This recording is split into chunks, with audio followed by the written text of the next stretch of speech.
Level 1, the leasing agent. The phone rings at 5:43 a.m. You almost ignore it. Almost. The voice on the other end belongs to your property manager. A gas explosion has ripped through Building C. 3 floors are on fire. Residents are trapped. Emergency crews are already arriving. And somehow, because you're the closest employee to the property, you're expected to get there immediately. 20 minutes later, you're standing behind police tape, watching smoke pour from shattered windows. People are screaming names. Firefighters are carrying residents out. A woman grabs your jacket and asks where her son is. You don't know. You have no authority. No answers. No power. But everyone still looks at you like you're responsible. That is the first lesson. In real estate, ownership may sit at the top. Responsibility starts at the bottom. For the next year, you lease apartments across the company's portfolio. 800 units. 12 buildings. You learn the hidden rules. Rent isn't the product. Predictability is. The company doesn't care if tenants love their apartments. The company cares if cash arrives on the first of every month. You spend your days solving problems nobody notices. Broken pipes. Eviction notices. Domestic disputes. Police reports. Maintenance emergencies. People think real estate is buildings. At your level, it's human behavior. You learn which tenants always pay late, which contractors lie, which residents can destroy an entire floor's morale. Most importantly, you learn who actually has influence. Not the executives, the regional managers, the people between power and reality, the people you want to become. Level 2, the property manager. 3 years later, you're promoted. 42 employees report to you. 2,000 apartments. Annual operating budget, $18 million. The promotion feels like freedom. It isn't. Now every mistake belongs to you. A security guard falls asleep during a shift. Your problem. A maintenance supervisor steals equipment. Your problem. Occupancy drops by 3%. Also your problem. You begin understanding the company's true currency. Reputation. Not public reputation. Internal reputation. The ability to solve problems before executives hear about them. You become obsessed with numbers. Occupancy rates. Delinquency reports. Maintenance response times. Every morning starts with dashboards. Every evening ends with spreadsheets. You stop noticing. Then one night a resident is murdered in a parking garage. News crews arrive. Police investigate. Corporate leadership wants answers. The property immediately loses value. Prospective tenants cancel tours. Residents demand security improvements. The murder itself isn't your fault. The consequences are. You authorize $500,000 in upgrades. Cameras. Lighting. Patrols. The property recovers. The lesson stays. One event can erase years of progress. You start sleeping with your phone beside your pillow. It never stops ringing. Level 3, the acquisition analyst. The promotion surprises everyone except you. Corporate headquarters. 42nd floor. Glass walls. Expensive suits. People who haven't spoken to tenants in years. Now you're evaluating deals. Shopping centers. Office towers. Apartment complexes. You review transactions worth hundreds of millions. The company teaches you another rule. Every building lies. Financial reports lie. Sellers lie. Brokers lie. Even the walls lie.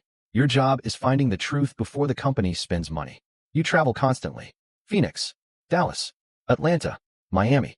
A seller claims a property generates $12 million annually. You discover hidden maintenance liabilities. A different seller conceals environmental contamination. Another manipulates occupancy figures. Every successful deal feels like uncovering a crime. You save the company hundreds of millions. Executives notice. Then comes your first major compromise. A neighborhood contains affordable housing occupied by elderly residents. The land beneath it is worth far more than the building itself. Redevelopment projections estimate profits exceeding $400 million. You know exactly what happens next. The board approves demolition. Residents receive notices. Families begin moving. Some have lived there for decades. You tell yourself somebody else would approve it anyway. The project proceeds. The profits arrive. You receive a bonus larger than your parents earn in 2 years. The rationalization becomes easier every time after that. Level 4, the development director. You control projects now. Entire skylines begin inside your office. You oversee a $1.8 billion waterfront development. Luxury residences. Retail space. Office towers. Construction begins. Then everything starts going wrong. Permits stall. Contractors sue each other. Material costs spike. A crane collapses during a storm. Nobody dies. You still lose sleep. Thousands of workers depend on decisions you make. Banks expect returns. Investors expect results. Politicians expect favors disguised as partnerships. You discover another hidden rule. Power doesn't belong to whoever owns assets. Power belongs to whoever controls delays. A city official can halt construction. An environmental review can cost millions. A labor dispute can destroy schedules. You start negotiating constantly. Every meeting feels like chess. Every concession costs something. You become harder, faster, more cynical. You stop asking whether decisions are fair. You ask whether they're effective. The distinction slowly disappears. Level 5, the regional president. 10 years after the explosion, you oversee an entire region. Assets under management exceed $9 billion. 5 cities, hundreds of employees, millions of square feet. Your name carries weight now. Mayors answer your calls. Banks invite you to private dinners. Developers treat you like competition. People stop saying no. That should feel satisfying. Instead, it feels dangerous. Because power creates distance. Employees stop bringing bad news. Subordinates start agreeing with everything. You begin questioning your own judgment. Then the market turns. Interest rates double. Office vacancies explode. Property values collapse. The empire begins losing millions every week. Layoffs become inevitable. You review names. Hundreds of them. People with mortgages. Families. Children. You know some personally. The spreadsheets don't care. You authorize the cuts. The region survives. 600 employees don't. The next morning you look in the mirror and realize something unsettling. The decision bothers you, but not as much as it would have 5 years ago. You aren't becoming cruel. You're becoming accustomed. That frightens you more. Level 6, the chief operating officer. The empire reaches $26 billion. You become COO. Every property reports upward through layers of management until everything eventually reaches your desk. The scale is difficult to comprehend. Apartment towers, industrial parks, hotels, office campuses, entire districts.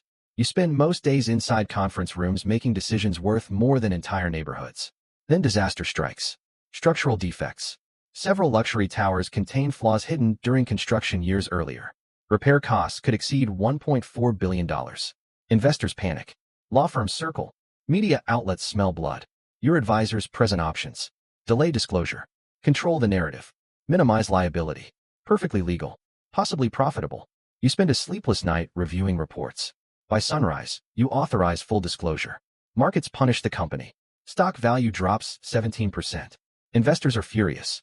Repairs begin immediately. The crisis lasts 2 years. The company survives. Barely. You gain something unexpected. Credibility. The kind that only emerges when telling the truth becomes expensive. Level 7, the Kingmaker. You never become CEO. You become something more influential. The person who chooses CEOs. The board trusts you. Investors trust you. Banks trust you. Governments trust you. That trust becomes leverage. The empire now exceeds $70 billion in assets. You control capital flows, acquisitions, strategic partnerships, political relationships. Entire careers depend on your approval. People assume this level brings freedom. They're wrong. You spend every day balancing competing interests. Investors want profits. Cities want development. Residents want affordability. Employees want security. Nobody gets everything. The pressure becomes constant, invisible, unrelenting. Then a rival empire launches a hostile takeover attempt. $40 billion. Months of planning. Dozens of institutions. Hundreds of lawyers. The attack threatens everything. You counter quietly. Not through headlines. Through relationships. Debt structures. Voting rights. Leverage accumulated over decades. The rival eventually withdraws. You win. The newspapers call it a masterstroke. Only you know how close failure comes. You begin understanding another truth. The higher you rise, the less power feels like action. It feels like anticipation. Preventing disasters nobody else even sees. Level 8, the architect. The office occupies the top floor. Private elevator. Private security. Private entrance. You rarely use any of it. Most days you sit alone. The empire surpasses $120 billion. Cities contain your buildings. Governments negotiate around your projects. Universities teach case studies about your career. Young executives speak your name with admiration. You barely recognize the person they're describing, because nobody sees the cost. You wake before sunrise. You review reports before breakfast. You think in decades instead of years. Every conversation contains hidden incentives. Every relationship contains leverage. You trust fewer people than ever. The strange part is that you've never possessed more power or less freedom. You can't speak casually. Can't invest casually. Can't make mistakes casually. Entire markets react to your decisions. A rumor can move billions. An opinion can alter careers. You become careful with every word. Eventually, careful becomes isolated. One evening you stand inside a completed tower overlooking the city. Thousands of lights stretch across the horizon. Many exist because of decisions you make. Housing developments, office districts, retail centers, entire communities. Some people become wealthy because of your projects. Others lose homes because of them. Some neighborhoods flourish. Others disappear. You spend years trying to convince yourself you're controlling the system. Now you understand something different. The system controls everyone, including you. Your phone vibrates. Another acquisition. Another crisis. Another negotiation. Another decision worth hundreds of millions. The empire never stops demanding. You stare through the glass for a moment longer. Then your attention shifts downward. A young leasing agent is walking through the lobby below. Nervous. Ambitious. Carrying a folder under one arm. Trying to look confident. You recognize the expression immediately. Years ago, you wear it too. The agent disappears through a doorway. Probably worried about occupancy numbers. Probably thinking success means climbing higher. Probably believing power means freedom. The elevator doors close behind them. The system welcomes another beginner. They think they're entering a real estate company. They aren't. They're entering a machine built from money, reputation, leverage, and ambition. A machine that rewards results and charges interest on every compromise. Somewhere below, that young employee shakes someone's hand for the first time. They think they understand the rules. They don't. But eventually they will. Just like you do now.